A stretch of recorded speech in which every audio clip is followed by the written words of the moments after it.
Okay, good evening, everyone. We continue tonight with discussing Master LinJi's teachings, which is very highly regarded in Korea. So we're grateful for their bringing up this topic in the zone. Teaching the zone cultivation environment in Korea, Master LinJi's teaching ranks very high. Oh, by the way, we also I keep on mentioning it, but I don't want people to misinterpret it or feel that we take it for granted that the fact we're able to continue to organize these chanchis every year is really incredible for ourselves. Every year we're not sure I can pull it off, and because there's a lot of work involved. It's a big production, if you will, and it could have not happened unless we have good support. So we appreciate the support that people have been providing consistently every year. People from close by, from afar, they all have good and well wishes as well as some sort of contribution to this chanchi.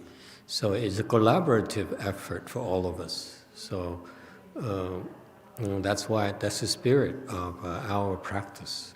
Our practice is to improve ourselves in order to benefit those who are around us. Very simple dreams. Nothing fantastic about becoming more famous or becoming successful or anything like that. We simply would like to be able to bring more light, more benefits to all those who we come in contact with. That's all. Okay, that's how I feel about it.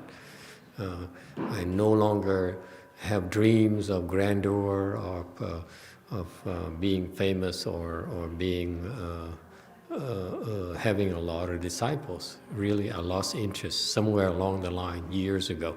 I'm doing this, frankly, is because I feel that I must until someone comes along who can do it better than I do. I started at 15 years ago teaching because my Chinese master ordered me to teach, told me to teach. Chinese is a very, very gentle way of doing it. He said, "You should teach." That's how he talks to me. 4 Chinese characters. And very simple words. And then he left me to my own devices to figure out what to do. But that's what I take from the Weiyang training he gave me, is that he pointed me in the right direction, challenged me to do things that I don't like to do. So it's kind of a cool way of training people. I find it.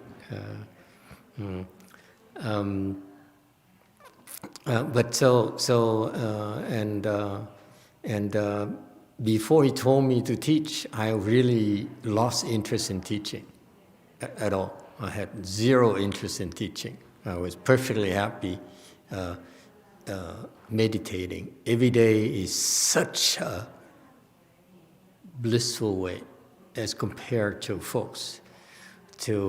I just like you had an ordinary life. I went after, all the worldly things, success, love, friendship,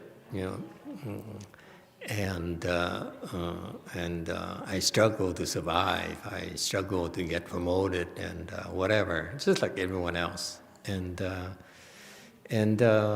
for the whole time, for 39 years of my previous existence, there's always something missing in my life.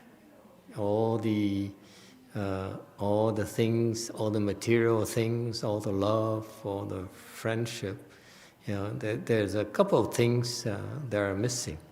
And one of them is pretty big. It's something has a gaping hole somewhere that no matter what I tried, no matter what I did, no matter how much I ate, how many girlfriends I had, and so forth, how much power I had, it's still something is so lacking. It's not satisfying for some reason. And for a while, I thought that was because it's a lack of two yin. Okay, you know what I mean in Chinese? Two yin, tiam in Vietnamese. It's like someone who knows your sound. Okay, I will explain about the concept when during the Avatamsaka Sutra preface. We'll come to that example eventually, or prologue. I don't remember. So I thought it's like missing a close friend or something. And of course, when you look for a close friend, my experience has been that I've always ended disappointed. Your close friend will fail you, will fall short in one aspect or another. Because when the time comes where you have to choose between their personal benefit and yours, they will choose their own, of course. Whether it's your girlfriend, whether it's your wife or whatever, it all, at least for me, ended up like that. So if you replace your wife or you replace your girlfriend, you replace your male friends or boyfriend or whatever, it's the same thing happens. It's the people always fall short of your expectations because they will sacrifice you for their own benefits.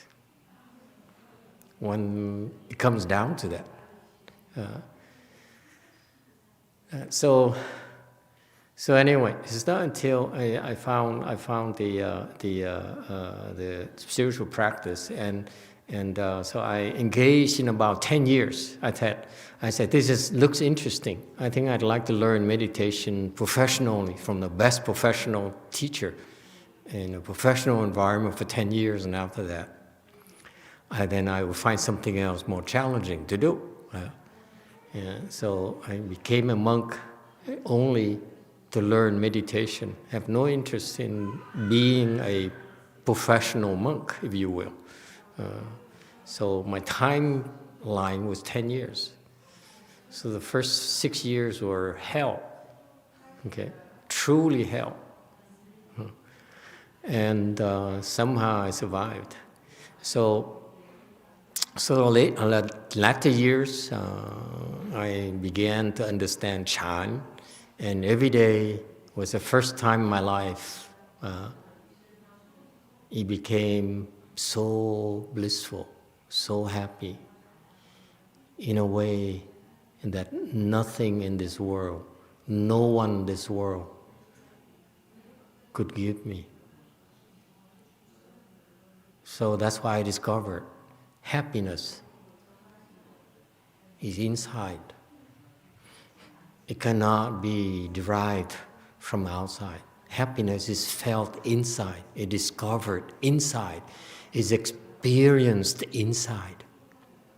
So every day was so happy, so blissful. And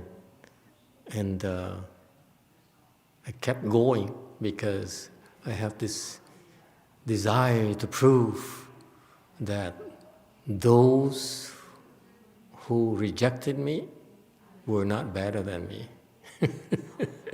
Meaning Master Shenhua disciples who felt they're better than me. I said, that's not going to happen. I'm going to prove to you I will be better than you. Okay. So that's what drove me. So beyond the happiness, it's like, I know them better than me. I wonder what they're like. So it kept me going. But that's beyond that. I was never serious about this lifestyle at all. And I'm ashamed to admit I have no ideals. It's just self-serving, self-seeking. That's what you might call Hinayana, Mahayana. The Mahayana is all-embracing. It's so vast, like the great ocean. But we can choose to only use it to serve ourselves. And it gets better and better and better and better as well, if that's what you want to do. And thank to my late Chinese master, I was there. I was basically happy every day. I have nothing else to do. I said, why should I go back? I mean, I'm happy here. If I break this, what's there to go back to? Money? Cars? Girls? Yeah. So Master YongHua then came to me and said, you should teach. I say, hell no, sorry. Why should I teach you? What did you do for me? Very Hinayana, what did you do for me to teach you?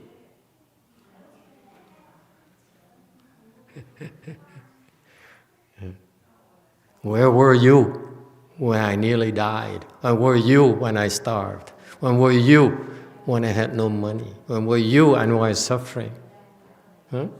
For me to teach you now? So, but after 2 weeks, I decided if I didn't listen to him, then there's a problem. This Chinese monk here never asked me of anything. Okay? And somehow he managed to help me experience this wonderful state of being. So what am I going to do about that? Can I just keep it for myself and then say, thank you, that's it?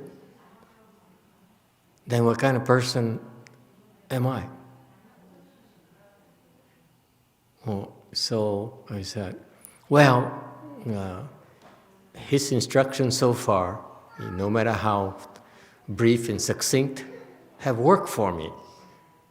So let's try teaching. So after 2 weeks of pondering about that and resisting every day, I said, no. Every day I said, no, never.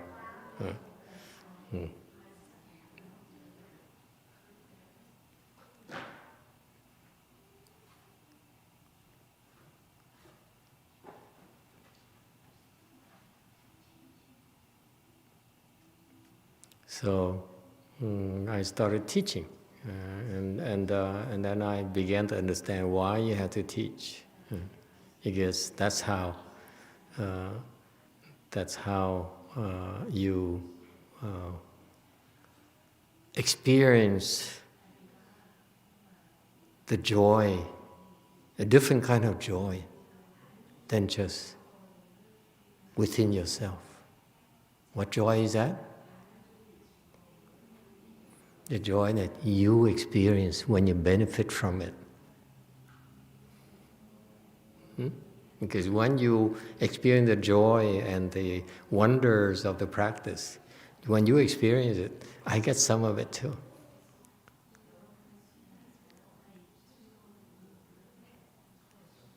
So that's how it multiplies. It gets bigger, bigger, and bigger. Okay? Because if you're there by yourself, you basically are in your own cocoon. When you reach out and touch people, I sound like a commercial, don't I? Still looking for commercial relationships, by the way. to supplement our income, especially during this pandemic crisis. But it's interesting because once you dare to venture out of your own cocoon, out of your comfort zone, out of the known, out of the familiar, and take chances, walking into space, walk into the void. Then you discover something so much more interesting than yourself. The wonders of you. Some people at least. You're a hopeless boy. Huh? Okay? So that's why the discovery is so wonderful, because the more one person comes along, you say, oh wow, it's so different. And this person looks at life, looks at Chan, look at Buddhism, look at LinJi, look at all these people and say, wow, so interesting. Yeah. And as I began to appreciate the learning process, you learn from the people, who are lower than you. That's possible. Before I said, I want to learn from the people who are better than me, because the low people in me, they have nothing that interests me. Okay? Now, from teaching, you learn from the people who are lower than you. Again, forgive me for being so blunt. Okay? Especially those who are very low. Hopelessly low. And it's fascinating. So that's part of the joy, part of the growth. And now the growth is, instead of building on yourself, which is the bliss, the joy derived from within yourself. Okay? Now the bliss and the joy is derived from others. That, and the problem is that it takes so many of you. You know what I mean? For me personally, the joy I derive from doing myself is very fast, very intense, and humongous. For you, it's like grains of sand, so you need to have a lot of these grains of sand. Ganges rivers. So it's challenging. It's fun. But then, the thing that made me discover is that by reaching out, by making sacrifices, I discovered gratitude. I discovered compassion. I discovered kindness. I discovered Mahayana. Because Mahayana is perfectly happy with tolerating you, Hinayana, within the Mahayana. There's plenty of room for you to be yourself. Okay? So I discovered the Mahayana within the Mahayana. So it's fascinating, and that's where the growth becomes unlimited. And the gratitude keeps on growing and growing and growing, because the gratitude is not to the Bodhisattvas and the Buddhas, to your teachers, but also the gratitude to you as well. Because without you, we wouldn't be able to grow.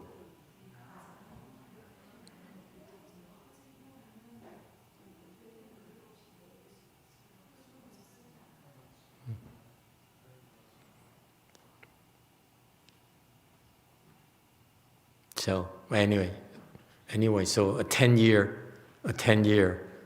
plan, because you heard about the Communist 5-year plan. I went for a 10-year plan. It turns out to be so far 25 years. And I do plan to retire.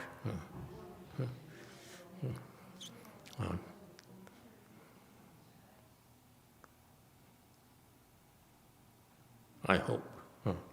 All right. So we are discussing the expression 随处做处, 立处戒称.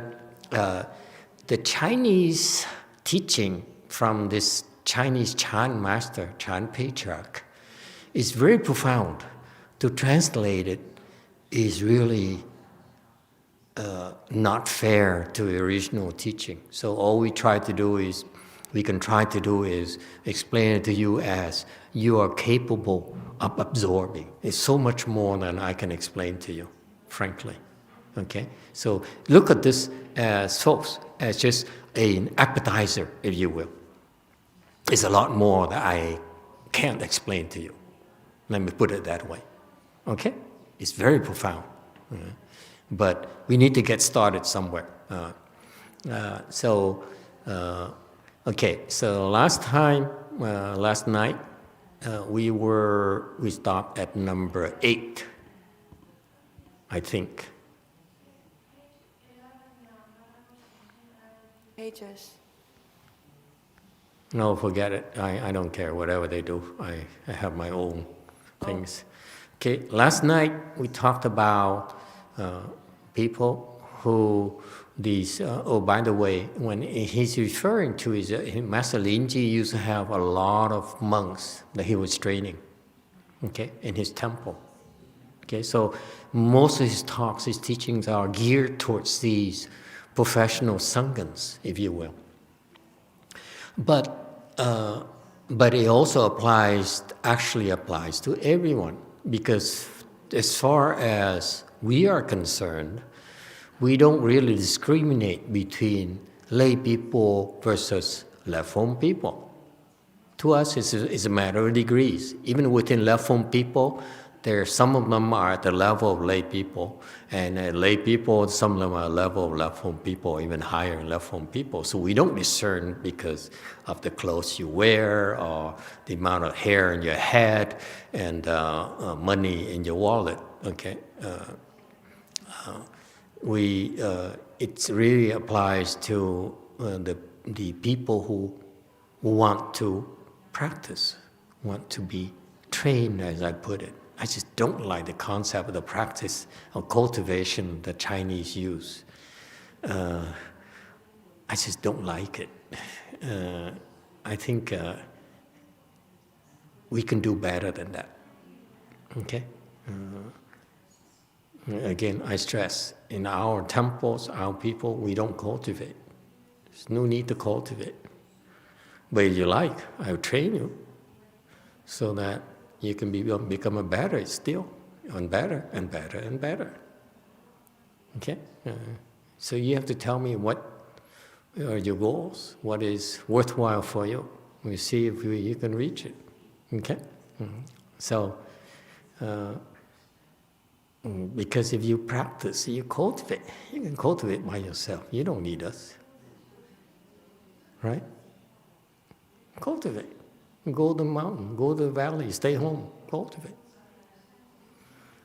But as you come to the temple, it's because you come here to receive help, to receive training, to learn.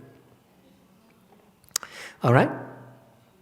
So let's be clear. Let's have an agreement about that. I don't like the word cultivation. Okay? That kind of spirit is probably Chinese. It's okay for them. Not for me. I just don't like it. All right. So he says there's a concept of master and slave. We all know that. It's clear, right? There's a master and a slave. The slave has to take orders from the master. The master owns the slave. Right? Okay. So because these people don't have wisdom. You don't have wisdom. That's why you cannot discern between master and slave. You're confused. Okay? You cannot distinguish between guest and host. The host here is a chu here. is the same concept in that phrase. 随处作处. We have to master everywhere. That's the same host. Okay? So that host there is a very important concept in Buddhism. There's a host and there's a guest. And let me give you a clue. The host is the Buddha inside of you. That's the host. The Buddha, your inherent Buddha nature, is the host. Your body is the guest. That body you have right now, our bodies are temporary. Right? Because we are here in this body temporarily only. That's why we're guests to this world. Where we simply are a guest. This body here is a guest that we stay in here, this guest body for, how old are you? 90 years old? Okay, 90 years old. Okay, that's it. After 90 years old, we have to move on. We cannot stay there anymore. Therefore, this body is basically a hotel. And we are staying in this hotel for X amount of time. Okay, and that's it. And we have to move. We have no choice. The Buddha, Shakyamuni Buddha, is also a guest. Right? He stayed here in our world for 81 years. He had to move on. Cannot stay here forever. So far, so good. That's the concept of a guest in Buddhism. Okay? Your body is your hotel. And what you think as you are is basically your being, your driver's license says, you basically, this ID here is just a guest. And your body is just a hotel. So far, so good. And after this, after you, at the end of your stay, you have to move on. You have to move out of this body, okay, of this hotel. And you have to go somewhere else. And you have to go somewhere else after that, and after that, after that. That's called revolving in the wheel. So far, so good? You've been doing that all these lifetimes. That's why you get used to it. You accept it. You have no way of knowing how to get out of it.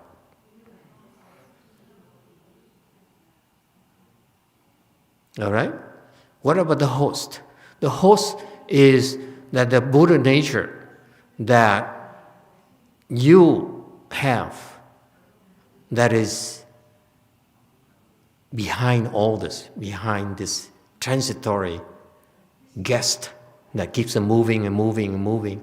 And part of our Buddhist practice is to make sure that we can go home, okay?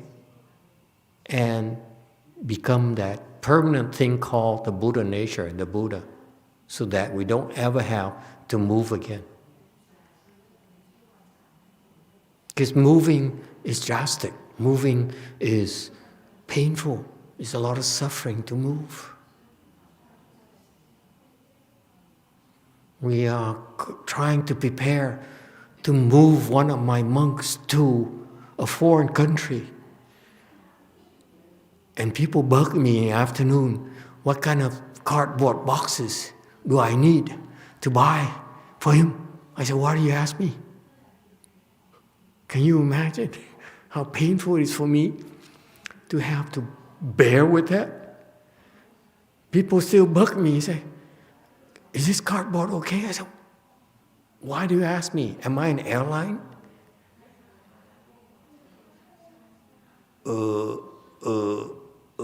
Must I remind you, I'm a Dharma master, not an airline. Okay, so it's so much pain to be shared and experienced every time we move. But by not the guests, but also the people around the guests, right? So we inflict pain upon the people around us. Because we suffer, therefore we pass on the suffering to others. Okay? The guest has a concept also of migration, of suffering, of impermanent, of transitory, okay, of changes, of not real. Nothing is yours when you're a guest. Everything you see belongs to the hotel. It doesn't belong to you. Okay? YouTube has a question. This question is from Alta D. The question is, Master, is gratitude a false thought? Is every thought a false thought? Or is there some thoughts that are not false thoughts? Every thought is a false thought. Every thought you have is a false thought. How's that? Does that answer your question? Every thought I have is not necessarily a false thought. So we're not the same buddy.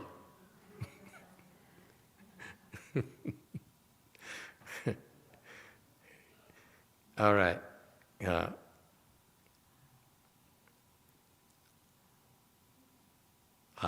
begins at 7:20.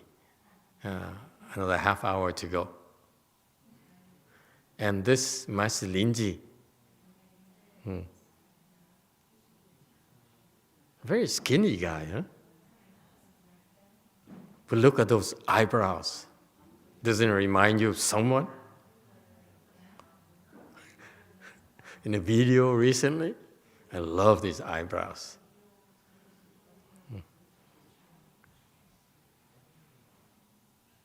And I would doubt, honestly, I would doubt that Master LinJi will wear a sash like this. It's not Chan to wear a luxurious thing like that. It's not a Chan master. A Chan master would never do that. Maybe Pure Land master, but not a Chan master. All right? So nice try. In the future, maybe make it brown or something, or black or something.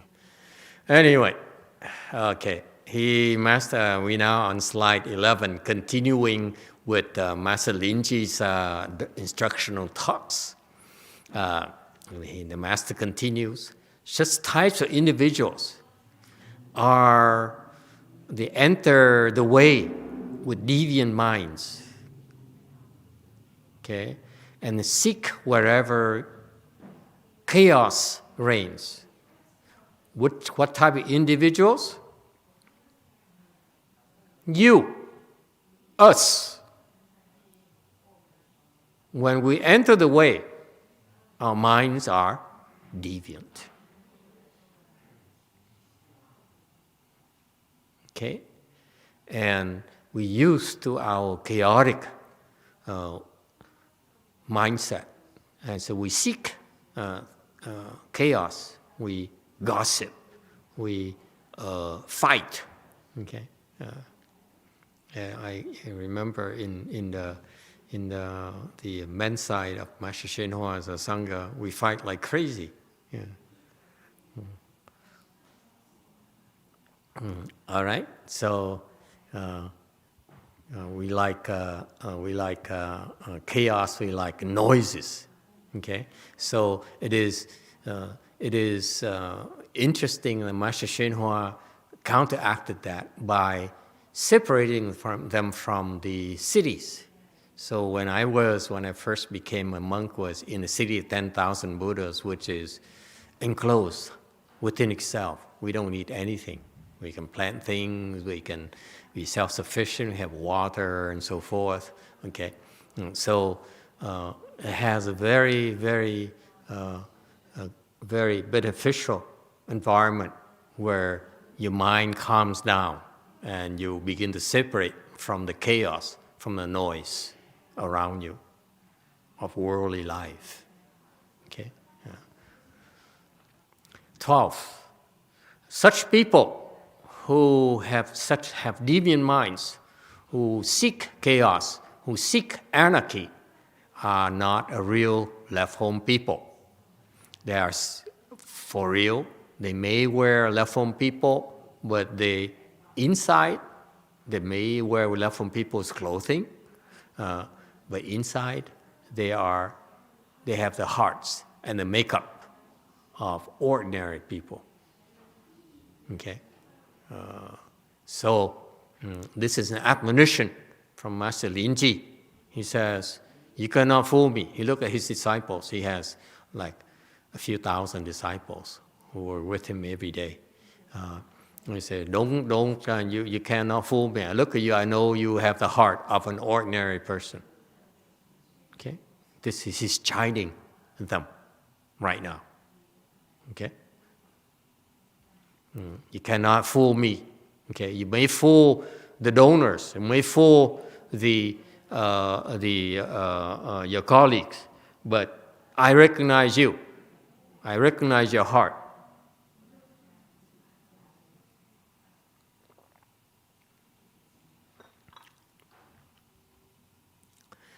"13. Then what must left-home people be like? They are the ones who can discern between the worldly views, worldly people's thinking, worldly people's views, prejudices, understandings, versus the proper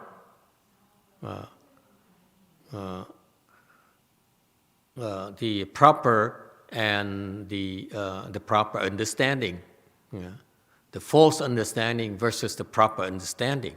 So, in other words, ordinary people have the ordinary or worldly understanding, worldly views, or worldly thinking, worldly perspective, worldly prejudices. That's what ordinary people have.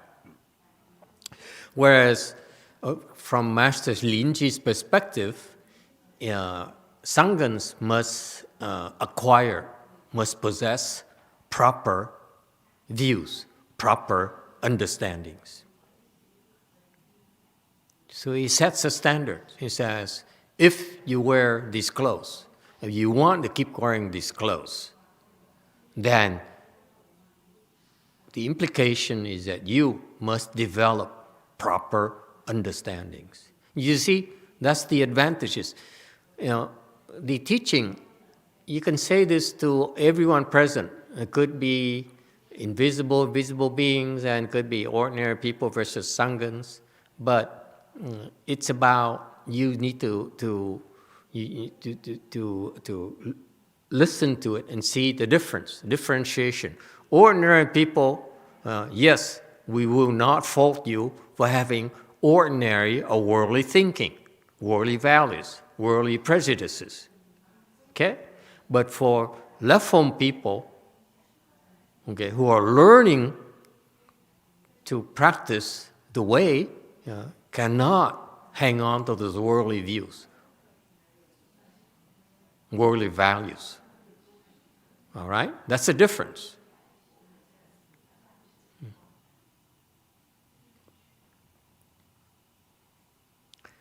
These people who are left-home people, their duties is to be able to differentiate the Buddha from the demon, the true from the false, the ordinary from the sagely. That's what left-home people are supposed to be able to do.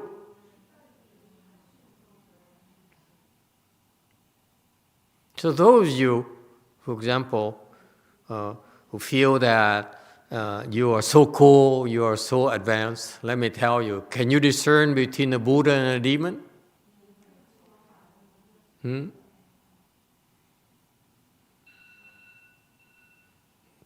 Can you discern between the true and the false, the ordinary and sagely?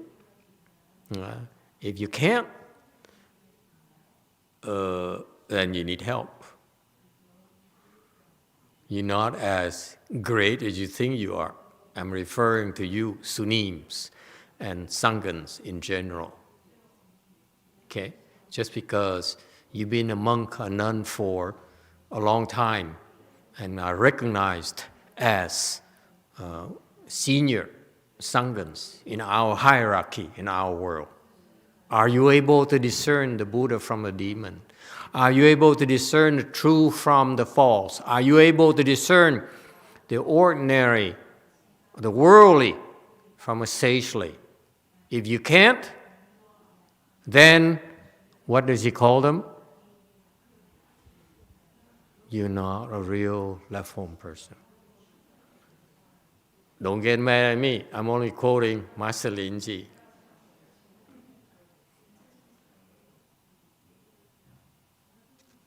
You cannot look back at me. You're not like this, you should look down like this. Don't pretend you didn't understand. You're a left-home person. Okay? Can you? You can't? You're not a real left-home person. That's our criteria, by the way. Yes, for you, ordinary people, you look at seniority. You adore people who have seniority, older monks, older nuns, which is a good thing for you. But for us, professionals, we have our own hierarchy, our own standards. Okay? We don't look at our people the same way as you do.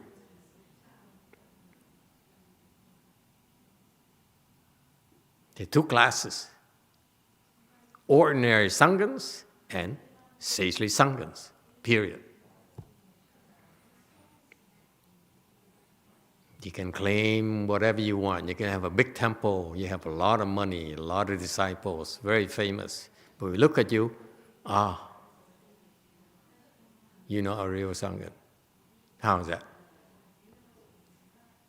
That's his standards. This is the real standards in Mahayana.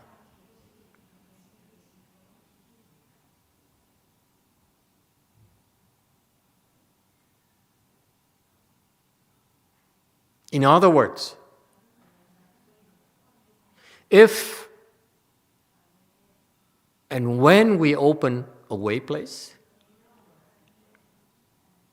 are we going to send over ordinary Sanghas?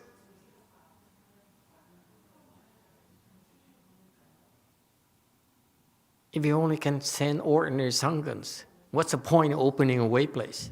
You're perfectly okay living ordinary people amongst ordinary people. And that's where I feel I differ from my late Chinese master. I'm not happy that he sent ordinary left-home people to populate the branches.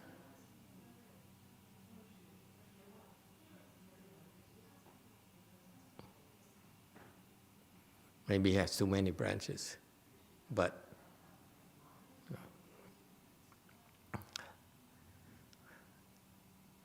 I think quality is more important than quantity. Okay? We should, if we open a way place, it should be that we're able to help the lay people differentiate the Buddha from a demon, the true from the false, and the ordinary from the sagely. Otherwise, we're not measuring up to Master LinJi's standards. He's challenging us. He says, this is my standards. What are you going to do about it? I say, I agree. If that's your standards, I adopt them. And you see, this is what you have to like about the Chinese. I love it about the Chinese. I don't know what happened. When the Chinese back then, Those Chinese Chan patriarchs, they have one-way place. That's it. People come, they teach and teach and teach and teach. They don't try to have a branch in Korea, a branch in San Jose. Okay? They're not seeking for more branches, for more properties, for more disciples. They said, I'm here, you come, I teach you. And those of my disciples who are qualified, they said, okay, master, I'm going to go establish my own way place because, I have to help them discern the blue from demons, the ordinary from the sagely, the true from the false. Otherwise, because those are the people who can't come here with you, to be with you. I have to go out there and help them. Then the master says, you're right. You should go. When I approve, I agree. But so back then, these Chinese Chan masters are so pure. This is my standards. Okay?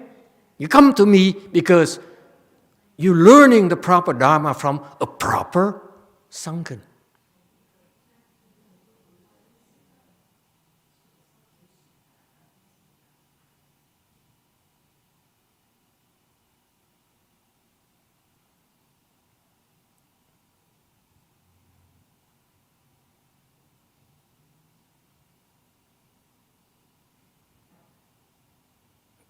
That is so pure to me.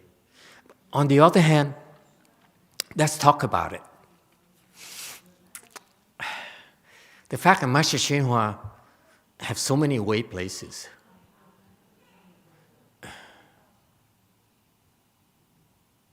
and they don't have real sanghas there, in my humble opinion.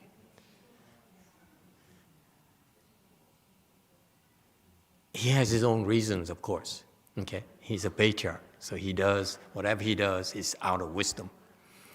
But from a purist Chan perspective,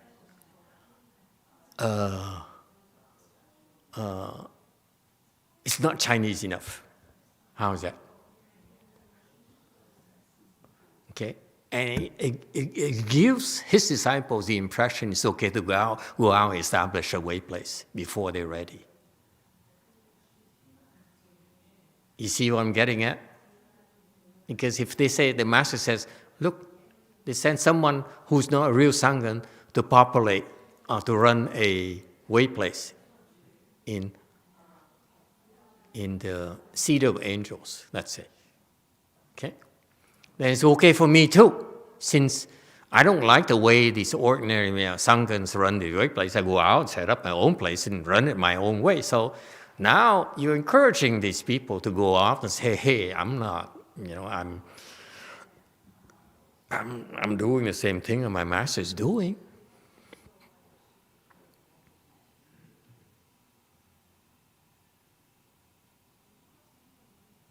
And suppose if I were like that, I say, since Master YongHua does it, then those of you who want to build your blessings and help propagate Mahayana, give me more temples, I will send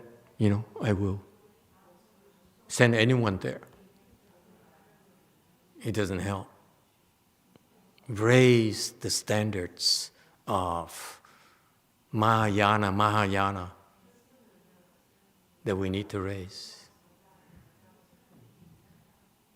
Hey, you disciple of Master YongHua, you agree or disagree?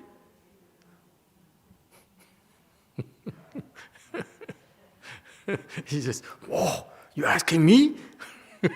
You asking me?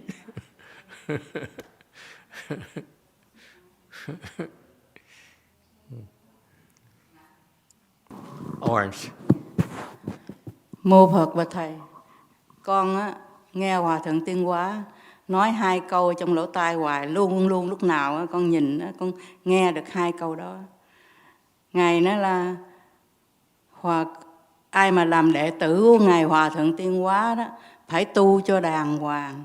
Không tu đàng hoàng đó mai mốt mang lông đội sừng đi làm trả người ta. Là một câu đó ngồi nghe. Một câu thứ hai nữa đó là nó là làm đệ tử của Ngài Hòa Thượng Tiên Hóa đó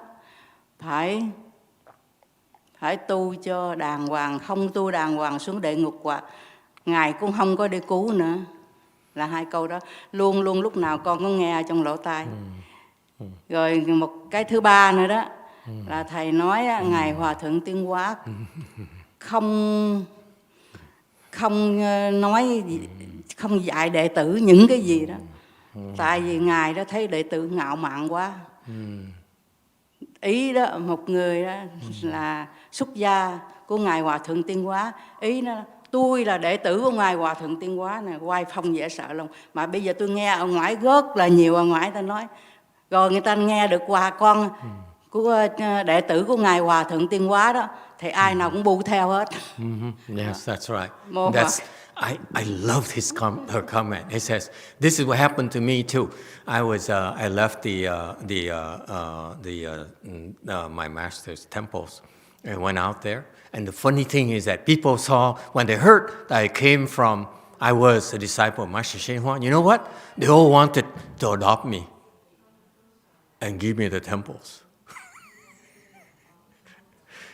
It's disgusting. I would never give a temple to myself. Those are the monks I don't like. I didn't like. You want to give your temple to me? Really? To a deviant, nasty,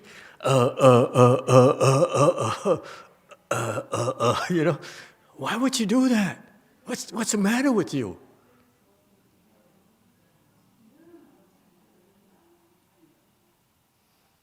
And that's what is happening because these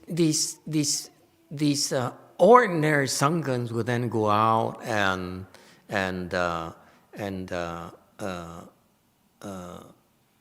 they're useful in helping bring the name of Mahayana and Master YongHua around. I can see the benefits from that. But from pure perspective, they're failing. They're not setting a good standard for future sanghas. And we have to stop. It stops here with us. If you give me a lot of temples, I give you this promise. If you ever decide to give me a lot of money in temples, a lot of temples, I give you this promise. If I don't have enough real sanghas to fill them, I'll sell them and pocket the money.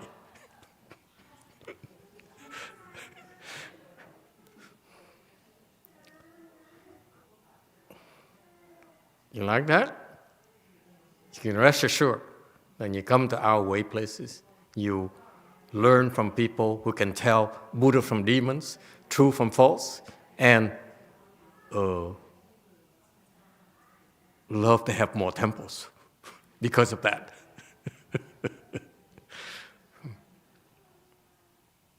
I have a problem with that. I have a problem with people going out there and saying, I'm from, that I'm a disciple of him, therefore I deserve your adoration, I deserve your donations. Hell no.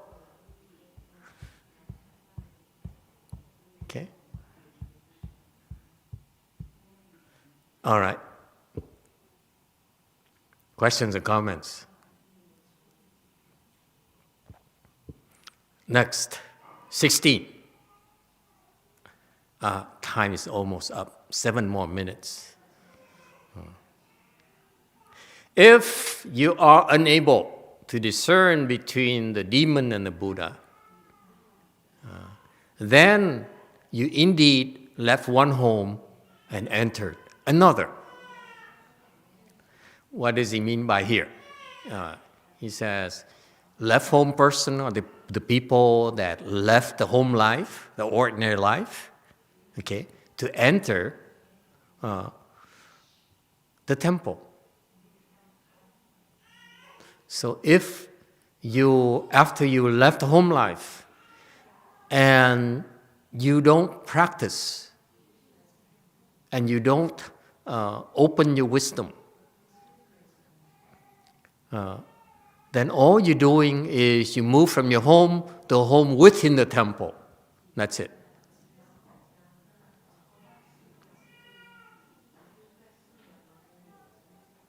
Okay? You make a new home within the temple.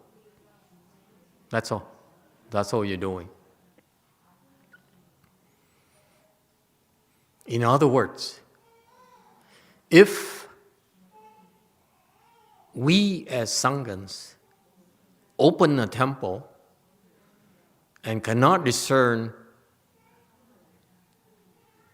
the true from the false, the ordinary from the sagely, then all we're doing is establish a home, not a temple. This is Master LinJi standards. And I feel this is very important to adopt. Okay? That's goal for quality instead of quantity. All right? It's okay. There's plenty of homes for ordinary monks and nuns. There's nothing wrong with that. But our standards, I have a real way places where people can learn and end the suffering. All right? 17. If you're doing such a thing, moving a home to a home within the temple, then you're considered ordinary people with retributions. And don't deserve to be called real left home people. Now, one reason why my late Chinese master didn't stress this much about this is because he needed to create momentum. He needs to have the mass. Okay? Momentum is mass times velocity. If you are a physics major, no? Something like that. I remember vaguely. Okay? So initially, I can see why Master YongHua would lower standards for the sake of publicity, for the sake of availability, making it available to more people. Okay? But I feel that for my generation, and I hope you, my disciples, will raise the standards and say that we will have a way places where people can learn the true from the false.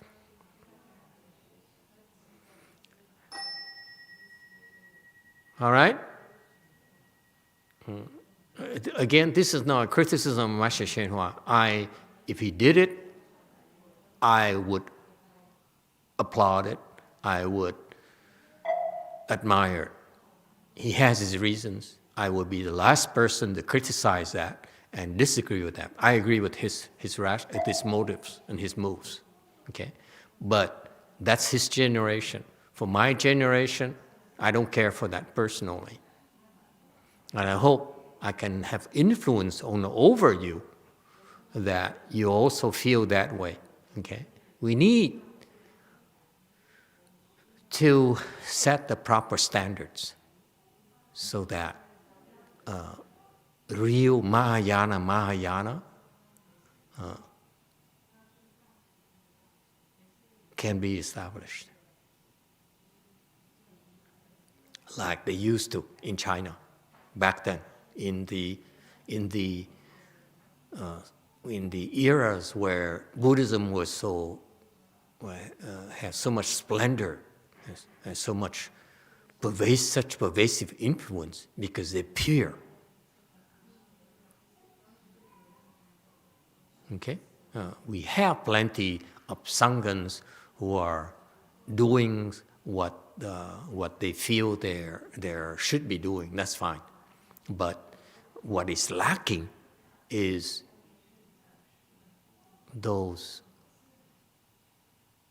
higher standards places where the truth is that even if you go to those places where you can find the real Sanghas, you may not be able to stay. That's the reality. Don't get your hopes up. You come, you may not be able to stay. Okay? It's not for everyone. All right? Questions, comments? Time is up. Shall we continue or stop? I know the Korea complains. I said, we should stick to the schedule because Master gets carried away and don't respect our time. I love Koreans, as my president says. I love them. I love a lot of the Koreans. I love them. Yes, question. Master, I have a question from yesterday. With some people who committed the 5 rebellion acts, so do they have a chance to go to Pure Land in the Mahayana Pure Land Dharma door? Is it your question or whose question is it? That's my question. Your question? Yeah. Absolutely. Those who commit the 5 rebellious acts can still go to the Pure Land. If done properly, they can still go to the Pure Land. Absolutely. This is why the Pure Land is superior to the Chan school in that sense. The Chan school can help those people as well, but the Chan school cannot save them. All the Chan school can do is to help them avoid going to the hells, but that's about it. For us, we can, on the Pure Land side, we can not only help them avoid falling, but also to go to the Pure Land as well. Okay? And that's why it's very difficult, by the way, to encounter such help, to find such help. Because take the example of this woman here from the other side of the tracks. She has a very good heart. And she wanted to help this couple, this woman over in Texas recently. And she found ways to help to get others to join the help as well. And because what that woman's brother did, okay, is that to piss me off, so that she doesn't get the chance. She doesn't get the chance to get help from us anymore. Okay, Yeah. You don't want to waste my time. Okay, in my old age, I don't have much time left. So if you waste my time, I'm not happy. Okay, yes, Orange. Mô Phật bạch thầy, cái người này nó cũng đi thế giới ta bà, cũng là làm phước dữ lắm, mà nó không biết cái con đường để đi làm, nói nó không có hiểu nữa, mà nó không có tin nữa bây giờ. Đó, bởi vì mình cũng tội. Rồi có một người New York có ông phát tâm để làm cho, mà thầy không có cho người này làm nữa. I know. Someone offered to, one of my disciples offered to help her because of the request from this woman here. I didn't have the heart to tell her, even you give me $5 million, I'm not going to do it. If you waste my time, I classify you as a waste of time. I will not give you the time of day even, let alone help you.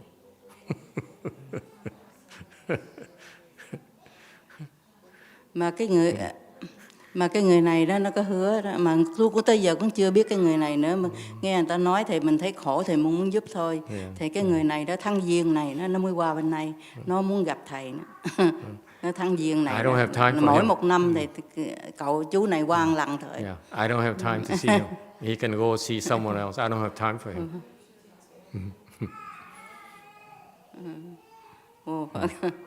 Cái này là tùy cái duyên của ông này. My point being that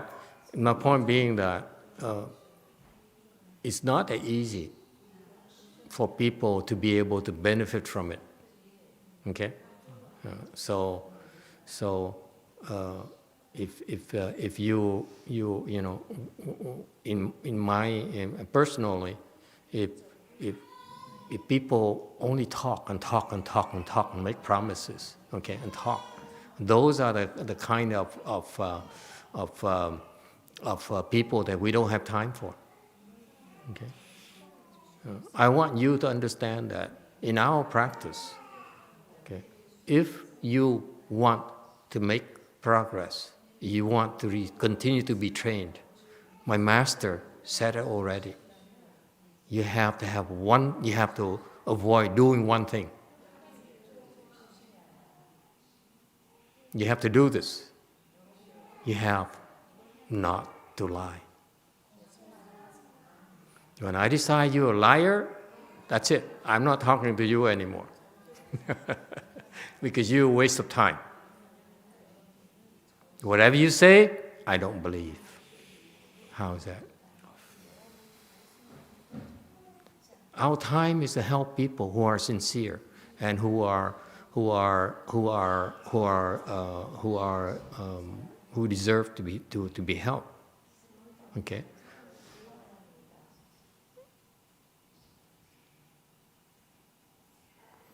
All right. Anyway, questions? Yes, you took comment. We have a comment from T.Hugh. They say, this is not within Amitabha Buddha's vow. Then go ask Amitabha. What are you asking me?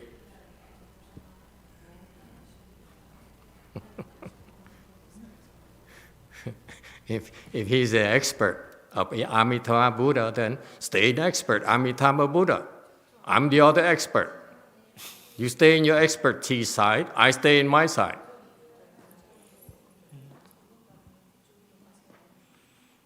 But I appreciate the input.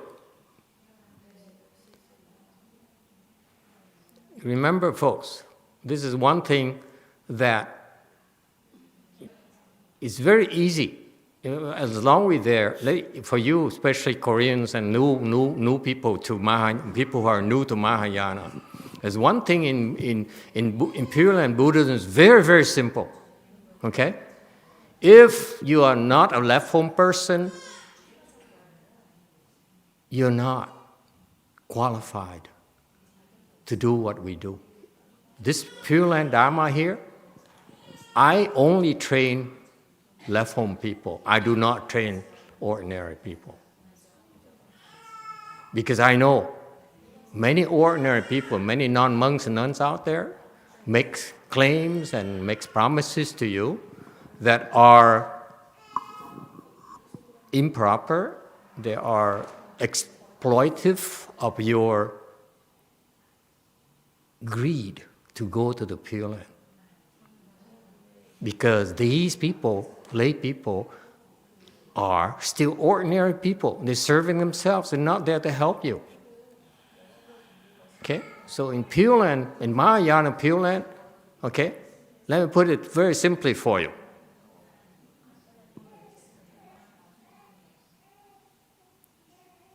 We will not train lay people to do Maha Pure Land work. I won't. You want to learn, you have to shave your head, period. And I may teach you if you're good enough. Let alone you are a lay person. Who the heck are you to know anything about Pure Land? These professionals who've been with me for 15 years, they still don't know anything about it yet, not much about it. And you who have no training whatsoever, read a few books, and you think you understand Pure Land? You're not real Pure Land people. How's that? Yes, Orange. Mô Phật bạch thầy. Giờ thầy nói là đi hỏi A Di Đà, cần gì hỏi A Di Đà. Ngài Hòa Thượng Tiên Hóa đã có cái pháp này ở đây rồi, không làm nữa rồi đi đâu hỏi. Thầy Ngài Hòa Thượng Tiên Hóa nói rõ ràng, ai muốn giảng sanh thì có cái bài vị đi thì lên là giảng sanh rồi. Bây giờ đó mình không có nghe, cái này là Ngài Hòa Thượng Tiên Hóa nói rõ ràng ở trong lỗ tai mình cứ nghe cái câu này hoài. Because I've been hearing too often these lay people make claims and these monks making claims, and I know these people. I know where they are. Unlike you. Remember we talked today about real Sanghas versus ordinary Sanghas? Okay. In our standards, your standards, you look at monks who are famous, who have a lot of followers. For us, we don't look at them like that. We look at them as what samadhi level they are, what skills they have, what is the level of wisdom. That's how we classify them. That's our own standards. It's not yours. Quite different from yours. Similarly, Pure Land people, the same thing. I will simplify it for all of you. Okay? No ordinary person I know of is able to do the Pure Land work, is able to help you, is able to teach you. So stop wasting time. Okay? And you lay people, you feel you know more than me, or professional disciples of mine, then please come and teach us. Show me your Kung Fu. Because this person, I appreciate the input, this person here is reading books. They're not reciting Buddha's name, they're not meditating, and clearly this person is not enlightened. How is that?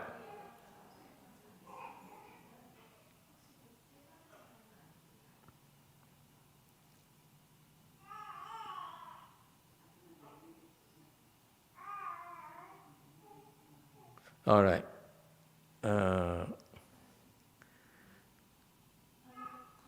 Yes, go ahead, comment. Last comment, we have to go. Tito Hugh says, in the Buddha's vow, he did not vow to lead those who commit the 5 rebellious acts. Next.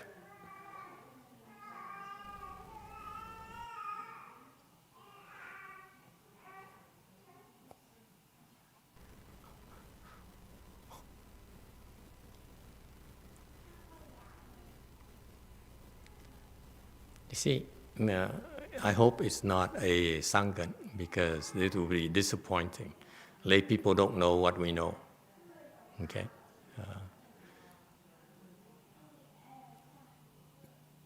But this person reads from books. If you look, this is a problem with people who do not receive training. They read books.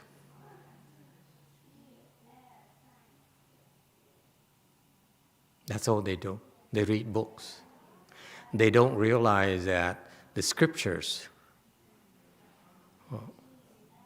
are only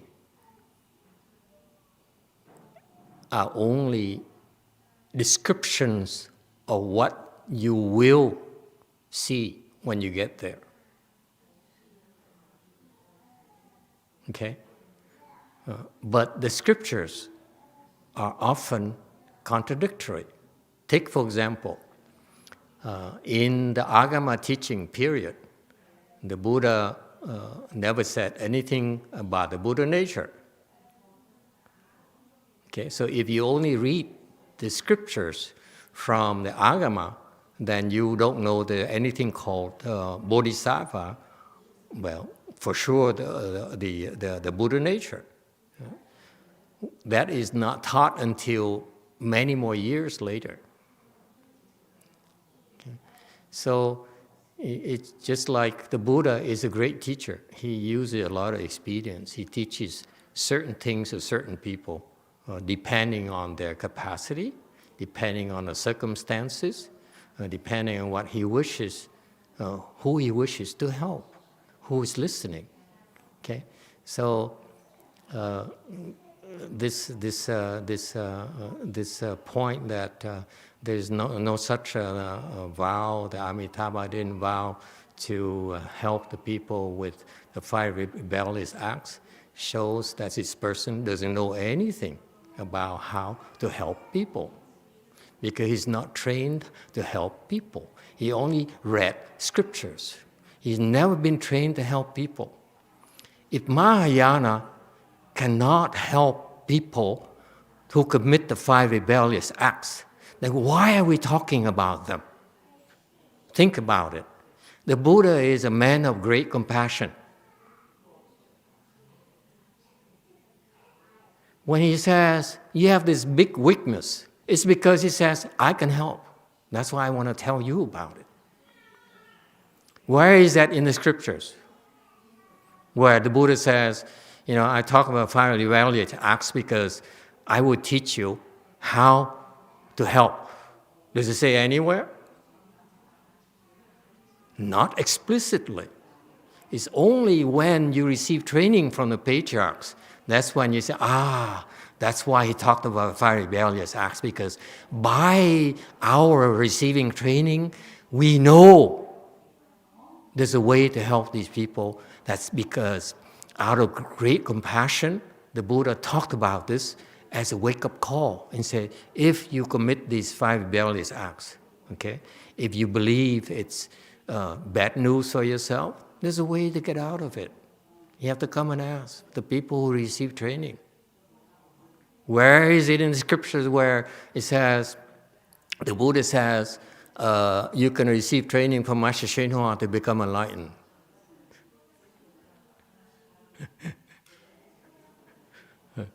Even Master YongHua disciples can help the people with the 5 rebellious acts. They can't help them go to the Pure Land, but they can help save them from the 5 rebellious acts themselves. His disciples can do that already. Where is it in the scriptures?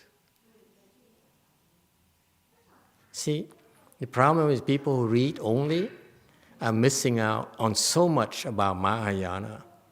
For example, the Avatamsaka Sutra has 3 versions. Okay, and the smallest version has hundreds, maybe 100,000 lines of verses, and Nagarjuna had to go down to the Dragon Palace to memorize it and bring back. Guess what? Only 45,000 verses to India. And from India to China is only transmitted about 40 chapters. Okay, so you have subsets of that. So a lot of Buddhist teachings are not in the scriptures.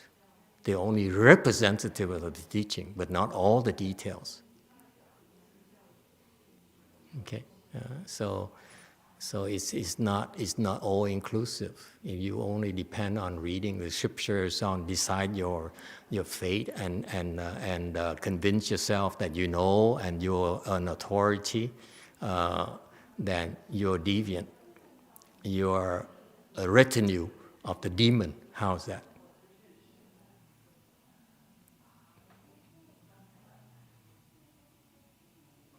That's how blunt we are.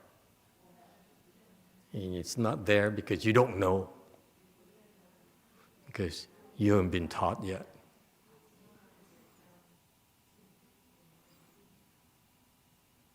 Amitabha Buddha, you think he only made 48 vows? Think again. He made 48,000 million gazillion vows. How's that? You only know about 48 vows. And you think you know Amitabha.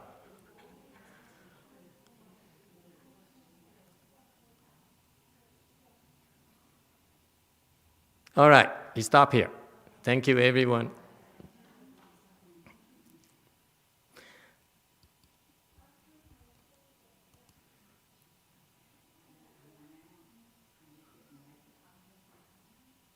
Okay, we should be able to finish it next time.